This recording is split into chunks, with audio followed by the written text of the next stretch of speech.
What is up, everybody? I am here with Matt Schneidman, Packers beat reporter. Tell everyone who you are, like what you do, because you can do it so much better than I can. Yeah, you said it. Pronounce my name flawlessly. Matt Schneidman, cover the Packers for The Athletic.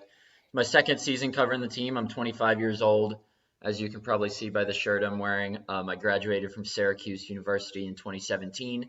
Spent 2 years covering the Oakland Raiders. They were in Oakland at the time for the Bay Area News Group, the Mercury News, which is a newspaper out in the Bay Area in California, and moved here to Green Bay July of 2019, and then been covering the team ever since and loving it. Yeah, I was going to ask you that how long you've been doing that. Before we get going, I want everyone to know this is a green screen. This isn't my house. No, you're not supposed to tell them that. Let them think No, that's your living room. I don't think anyone would believe that, anyways. But I was going to ask you how long you've been covering because you're obviously young. I mean, I'm old, so everyone seems young to me. But how do you? I don't know. How do media guys get that? Like, how do you? If someone wants to be in the media, like, how would they go about it? Because it seems like the guys that do it like forever, and it Hmm. seems like, and there's not a lot of positions, especially per team or whatever. So, like, No how doubt. how does that happen? Yeah, so at Syracuse, I mean, we like to say there, maybe it's pompous to say this, but the Daily Orange is the student newspaper at Syracuse, and so many great writers have come out of there, and it really prepared me to take this next step. And I did internships in college in the Cape Cod Baseball League, writing for the Katuitt Kettleers, which is a team up there in the Cape League, covering high school sports for USA Today, um, covering just a general sports reporter for the New York Post, and then general sports for the Buffalo News after I graduated. So I did a bunch of internships and kind of built up that experience, and um, I lucked into being a decent writer, I guess. I guess you could say that. And then, listen, I'm fortunate more than anything else. I realize that. I don't consider it skill. Maybe a little bit is, but um, just a lot of people from Syracuse, guys like Tyler Dunn and Michael Cohen, who have covered the Packers before. They're two guys who I've known for quite some time coming out of Syracuse, and Greg Bishop and Pete Thamel and Jeff Passan and guys like that have been so helpful, helping to further my career. Guys and read and see every day on Twitter and ESPN and Sports Illustrated and stuff like that. So just very thankful to have a great network of people coming out of Syracuse, and stumbled into an opening here at just the right time. Yeah, I think that you do a really good job because I'm Thank not you. saying that because you're here, but I remember when I was doing this podcast stuff and I was trying to, like, you can't have alerts on for everyone, so Mhm. because your phone would just be nonstop if you had all Exactly. the. So I was asking people, like, who's one person to have alerts on that you get all the best news, and like most people said your name. I didn't follow you then, I so then appreciate that. and that's like how kind of how I found you. But I know I I think appreciate that you do a great job. Anyone if you're on Twitter, follow Matt Schneidman. I think you do a great job. But not, I want to talk about this game a little bit. Yeah, no All doubt. right. So they're saying now that Trubisky's starting. Like for me, that I don't know if that's good or bad because I don't think Nick Foles was lighting it up either. But uh, Trubisky, I feel like when you bench a quarterback and then bring him back, I'm not sure where their confidence is at, especially playing the Packers in prime time. But he's more mobile. He gives you more options that way. But so, what do you think that this does, especially like for the defense handling a mobile core, a little bit more mobile quarterback? Not he's not Russell Wilson, but What's interesting is, the quarterbacks the Packers have played this year: Tom Brady, Philip Rivers, Matt Ryan, Kirk Cousins, Matthew Stafford, like all the old heads, all the guys that can't scramble. And I was at that game in Tampa. I wasn't at the game in Indy, but I watched it on TV, and the Packers aren't really making these quarterbacks who aren't mobile scramble outside the pocket. Zedarius and Preston have not been as good as they were last year. I know Zedarius' sack numbers are still up there near the top of the league, but in terms of pressures, both of them are significantly down. Rashawn Gary's playing much better, obviously. I wrote a story the other day about how I think it's time he jumps Preston on the depth chart. But when they face a mobile quarterback, it begs the question, and really makes me wonder if they are having trouble pressuring quarterbacks who can't move outside the pocket, how are they going to be with a quarterback that can? And like you said, I'm not saying um, Mitchell Trubisky is Russell Wilson by any means, or even Aaron Rodgers. Aaron Rodgers is probably more mobile than Mitch Trubisky, but the edge defenders are going to have to set an edge, something that they struggled to do this year. I don't think Mitch scrambling outside the pocket is something that could put the Bears over the top in this game. I think it's the Bears linebackers that could do that. Obviously, as we've seen, the Colts and Buccaneers have given the Packers problems in that regard, but I think it does add a little bit of an extra dimension. You remember Tramon Williams said after that Week 1 game last year, we wanted to make Trubisky play quarterback. And that's the thing with him. He's the rare quarterback who is probably more dangerous outside the pocket than inside the pocket. So maybe that's the plan for the Packers. Just make the guys stay inside the pocket. Oh yeah, I definitely think that that's what they have to do because I don't think he can beat you like just throwing the ball. I mean, he can, but he won't. Like Right. I think the thing with I think the Bears have obviously a good defense and their offense is sluggish. But I think Aaron Rodgers, especially like more than anyone, is Lazard playing? Like what are the injuries like on the offensive side? Yeah, so Lazard's full go. We talked to him yesterday. He said he's 100%. The one to keep an eye on is MVS. He pulled up with an Achilles injury in practice on Thursday, and didn't practice on Friday. So he's one of 6 guys that are questionable entering the game. Let's see if I can remember the others off the top of my head. Corey Linsley with that back injury that sidelined him in the Colts game, but LaFleur said he'll probably play. Tyler Ervin, who's missed a couple games. He'll be important not only in the return game, but also in that motion stuff they do on offense. He's got the ribs and the wrist. Kevin King with an Achilles. It's not the quad anymore. It's a brand new injury with him every week. Who else? EQ with a knee. We saw him get a couple touches against the Colts. And then there's one more. Hold on. Let me check. Sorry. No, you're good. The last one. But yeah, those are the main guys. And MVS, I would say, obviously Corey Linsley is the best player out of that group, but having to compensate for him, I think, wouldn't do them much harm, as we saw when Linsley went out against the Colts. Elton Jenkins, who's been tremendous, just slid in there and filled it in like it was nothing. Oh, and Josh Jackson with a concussion.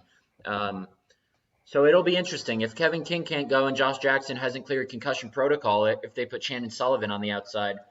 But no guys are officially ruled out. No guys are doubtful. So the Packers hope they'll have all 6 of those guys tomorrow. And that's my thing. Like I think if the Packers are at least most capacity on offense, I think that the Packers offense can beat up on the defense. I get that they're a really good defense, but I think that they're going to have more opportunities because I don't see that offense.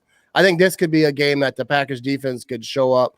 And I mean, they've done stuff, but not consistent. Like not can they stop the run? Like, can they, but if you get the lead, like the Packers can, that's the whole thing with all the games that the Packers did well in, they got a good lead. So they couldn't run the ball or they couldn't stick to the run as much. And when teams can run, obviously they're staying in the game. And that's obviously the Packers' biggest flaw. Yeah, no doubt. I think, it was a rare occasion last Sunday when the Colts went down 2 scores and they continued to run the ball and it still gave them success. That's a bold strategy, trying to get back into a game by running it. But that just goes to show that all the teams know where the Packers' weakness is on defense, and that's in their run defense. But yeah, with Jair and Amos and Savage, and if Kevin King's in there, their pass defense is pretty good. Unless Mike Pettin plays guys 15 yards off the line of scrimmage on 3rd down. But outside that, we know the book's been written on this defense. It's no secret where the weakness is, obviously defending the run. But if they can get up a couple scores early, then they're going to force Trubisky to pass the ball, and then it could turn into a blowout. I don't expect it to be a blowout because Packers-Bears games rarely are, and the last 5 have all been decided by 1 score. But if there is any way that the Packers, could see this getting into a lopsided win, is put up a couple touchdowns in the first quarter, hold the Bears to a field goal or 2 and no touchdowns, and then force Trubisky to pass the ball because everyone knows that he's not very good at that. Yeah, and you never know. Like you start throwing picks, and then it just could, go from there. But yeah, I don't predict that it's going to be a blowout. I could see it happening, like if some things bounce their way early. But I think that the Packers can win. But speaking like of like wide receivers, I saw Mhm. that the Packers were trying out some guys. Yeah, so they tried out. I saw Rob reported they tried out Tavon Austin, which is an interesting one because he's the kind of guy who could do some of that motion stuff pre-snap that Tyler Irvin does. We've seen him have success with the Rams and the Cowboys in the past. Um, an interesting one to keep an eye on is Kenny Stills because the Texans just released him, but he'll go on waivers, and the Packers are way down there in waiver priority, so I'm not sure he'll make it all the way there. I think if MVS is healthy and if this Achilles injury doesn't sideline him for too long, they've got a pretty formidable top three with Devontae, Allen Lazard, and MVS. I'm not someone who's jumped on the train of, oh, they should have traded for Will Fuller or, oh, they should have drafted a wide receiver. Like, if MVS is good, the good MVS is a pretty damn good receiver. Same with Allen Lazard and Devontae Adams. You can make the case that he has been the best receiver in the league this year, top 2, 3 at worst. So if those top three are healthy, then they're all set. And don't forget, they'll have Devin Funchess coming back next year. So signing a Kenny Stills, and potentially keeping him long term or bringing in Tavon Austin, yeah, it would just be on a 1 year deal. But if you're looking toward the future, Packers are pretty set at wide receiver. I know it's the popular thing to complain about, but it's kind of getting old complaining about that. Oh, and I totally agree. I didn't think they should have went after Fuller. Yeah. I seen people. I think Mike Greenberg, who I love. I haven't whatever watched him in a while, but he's someone I like. But he just says wild stuff. Like he says the Packers should have went and got him, like for a second round pick for a rental. And then Yeah. people are like, well, they could cut some guys next year and then they could pay him. Like, dude, you have Devontae Adams, who's when he gets paid, I don't know his You got contract to pay situation. Devontae and Jair Alexander next Yeah, offseason. you're not gonna pay another guy top money. Like if they could have got him for like a 4 or whatever you're gonna rent, but you second round pick is way too much to rent, and you don't know because people are like, well, what if it had meant a Super Bowl? Like, well, you don't know that. You Yeah. can you can't just assume that okay, we get this guy now we go to the Super Bowl. Hmm. Like you said, like I have high hopes for MVS. Like he is good. Like he gets a bad name because he had some drops, but a lot of guys have dropped. Like Devontae had drops early. Uh, I don't blame that last game on him at all. I think there Yeah. was Neither do I. so many little things had to happen for that game to be a loss, Hmm. and unfortunately they happened. But I think they played a top tier team, and they played with them, and that was the thing. Like obviously there's no moral victories or whatever, but I think that I don't know if they got something out of that. I don't know, but I'm hoping that it carries on and they can win big. And I just want to see MVS go off. Like Yeah. he has, but I want to see him just have a game that he has on. He's on every ESPN highlight. He's all over the place, and everyone can just shut up about him. Yeah. You know, and he had that kind of game against the Jaguars. I know MVS doesn't put up the stat lines where he has 10 receptions for 200 yards and 2 touchdowns like Devontae. MVS is going to get 4 catches for 150 yards and a touchdown because he's, leads the league in yards per reception with a minimum however many number of receptions. But the thing with him, as cliche as this sounds, has always been confidence. Like he doesn't say it, but everyone, players and coaches who watch him say the guy just needs confidence. And when you drop the ball, your confidence wanes. And he's never going to say it, but we can all read between the lines. And I was looking forward to seeing if he could have kind of a bounce back game after everything that went on last Sunday. And I give him props for stepping up to the mic and talking to us on Monday because he didn't have to do that, especially in the world we're in today. Normally, we would have gotten MVS in the locker room after the game, cornered him at his locker, and he would have talked. But the Packers PR staff has all the right to hide guys from the media since they're only on Zoom, away from us vulture reporters who would go after him, not go after him literally, but metaphorically in the locker room. And I give him props for stepping up and owning it. And that's a guy who is so important to this team. Like you said, they would not have been in overtime if it wasn't for him.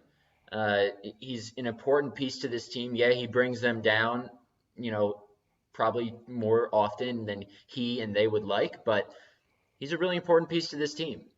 Oh yeah, he always seems to be the guy that's just running down the field. Yeah. And I mean, there's times that Rodgers has missed him. Yeah, I think he's a big part of this team. Yeah, if he gets his confidence up, I like you said, he's not going to be like the Devontae Adams type player, but Right. he's a key part of this offense.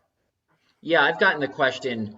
Obviously, I wasn't covering this team when Devontae went through his sophomore slump or whenever it was, but people say, oh, Devontae went through some similar stuff. Maybe MVS will turn out to be what Devontae is today. No, like that doesn't happen. Devontae is one of the best receivers in the league. I don't see that potential in MVS. Who knows? Maybe I'm wrong, but if he can develop, the next step for him is being an intermediate receiver, being able to run the short routes because he's so good at the long stuff. And yeah, against the Jaguars, he showed a little bit of versatility. But that's the next step for him. If he can become a more complete receiver, then the Packers will really have something in him, Lazard, and Devontae. Yeah, I think like how the season ends. Like how do you see the Packers finishing? Like I don't have the schedule right in front of me. I had it, but we got the Bears twice. Like I think that is like the two most important game. Mostly because I hate the Bears. Like I know like you're new covering the Packers, but like my hatred for the Bears goes back to like my childhood. And we were always taught in my house the Bears are bad. My neighbor was a Bears fan. I grew up in Wisconsin my whole life, and it was never okay to like the Bears. But I think that they're like a important part. I don't see the Vikings creeping back up or anything. So if we can knock the Bears out, I think Yeah. then you just focus on the division. Obviously, there's more than just a division. It's NFC. But how do you see the Packers finishing up? Yeah, so they got the Bears at home, then Eagles at home, Lions on the road, Panthers at home, Titans at home, Bears on the road. Last year the Packers won out after their third loss, after that 49ers loss. They won 6 in a row. I see them going 5-1 down the stretch. Maybe they lose to the Titans because Derrick Henry's runs all over them. Maybe they lose to the Eagles, kind of like a fluke game like last year. But I see them finishing 12-4, and that's more than enough to win the division. Host a playoff game. I don't think they'll get the 1 seed, and that's the only playoff bye this year. But listen, I said this in the middle of the season. I would still pick the Pack, and I'm objective, so this isn't me being a homer or anything. I would still pick the Packers to go to the Super Bowl because this season is not like last year when there's a 49ers type team that's clearly the best team in the NFC. Like, yeah, the Packers got to the NFC Championship game, and sure, they could have won that, but everyone knew that the 49ers were the cream of the crop of the NFC and no one else was particularly close on paper. This year, that's not the case. We've seen a dud game from the Packers against the Buccaneers. We've seen a dud game from the Buccaneers against the Saints. We saw the Packers beat the Saints. It's like flip-flop Yeah. everywhere. The Seahawks defense is garbage. Like, we've seen them blow games. It's really wide open, I think. And if I had to pick any team to play well for a couple weeks, it would be the Packers because, yeah, I would. People are going to hate me for saying this, but I don't know if I would take Russell Wilson over Aaron Rodgers in one game. I don't think I would. But just because of what he provides running the ball, it can be so dangerous. But team, I would take the Packers defense 100 times out of 100 over the Seahawks. The Saints, I don't. They just have bad luck every year. The Buccaneers, they've had too many, disappearing acts, even though they did whoop the Packers. So I'd pick the Packers. And I think, I made this prediction a couple weeks ago at the midway point, Packers Chiefs in the Super Bowl. And at that point, it's anybody's game. Oh yeah, and I agree. Like there is no like team that is so much better. Like obviously the Buccaneers. I get a lot of crap for that because I've said the Packers are better than the Buccaneers, and people just kill me. They're like, well, they beat the hell out of them. Like I get that, and you give them their props because they won that game. But like you say, they had some fluky games. You never know what happens in the playoffs. Just get to the playoffs, you play the games. Like there's no Niner team because nobody really thought the Packers would beat the Niners last year. It would have been like an upset. It would have been like that was a huge game. So like I think that the Packers can beat any team. They could also get killed by them too. Exactly. But with you can, if someone said right now the Saints are better than the Packers, you can't really argue that.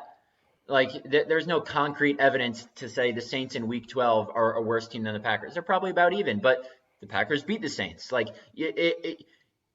at this point, it's just fun talking about this stuff. Oh yeah. There's no real answers.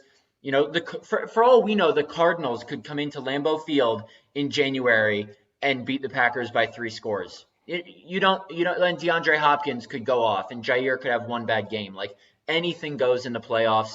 I'm just saying, if you give me one pick, I would pick the Packers right now.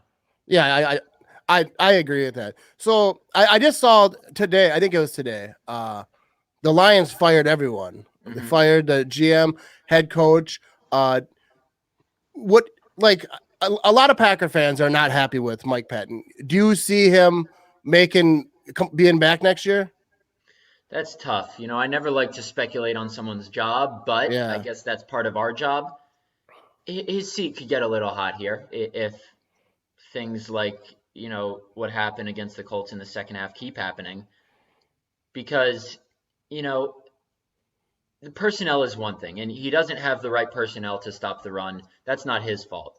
But you can't, I mean, you can fire the players, but you can't fire the team. You can't fire the guys who can't stop the run, all 8 of them, or however many can't. The coaches are always the fall guy. Like the Lions don't have a good team, but you can't fire the team. You got to fire yeah, the coach and GM. So I could see that happening. I wouldn't be surprised if the Packers have another exit short of the Super Bowl, and it's because of the defense that Pettin gets fired. At this point, I don't think he's on the hot seat yet. It could get to that point. And there are certainly some interesting names out there, like Dan Quinn, who was Matt LaFleur's former boss, who obviously is a defensive guy, helped the Seahawks to a couple Super Bowls as their defensive coordinator. So it'll be interesting to see.